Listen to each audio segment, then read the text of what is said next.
2026 সালের পবিত্র রমজান মাস সামনে রেখে মুসলিম বিশ্বজুড়ে ইতোমধ্যেই দিন গণনা শুরু হয়েছে।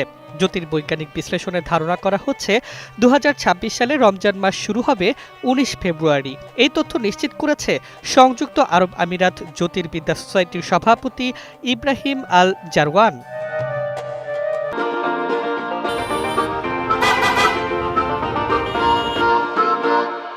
তিনি জানিয়েছেন, 1447 হিজরি সনের রমজানের চাঁদ 17 ফেব্রুয়ারি সন্ধ্যায় আকাশে উদিত হলেও সেটি খালি চোখে দেখা সম্ভব হবে না, কারণ সূর্যাস্তের মাত্র 1 মিনিট পরে চাঁদ ডুবে যাবে। ফলে 18 ফেব্রুয়ারি নয়, 19 ফেব্রুয়ারি থেকেই রোজা শুরু হওয়ার সম্ভাবনা বেশি।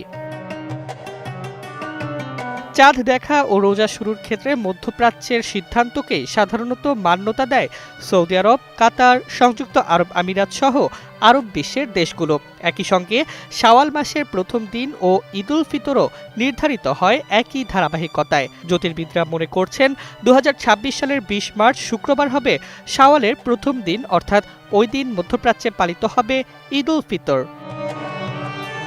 প্রথম দিকে মধ্যপ্রাচ্যের দেশগুলোতে রোজার দৈর্ঘ্য হবে প্রায় 12 ঘন্টা। মাসের শেষে তা বেড়ে 13 ঘন্টা পর্যন্ত যেতে পারে বলে ধারণা করা হচ্ছে।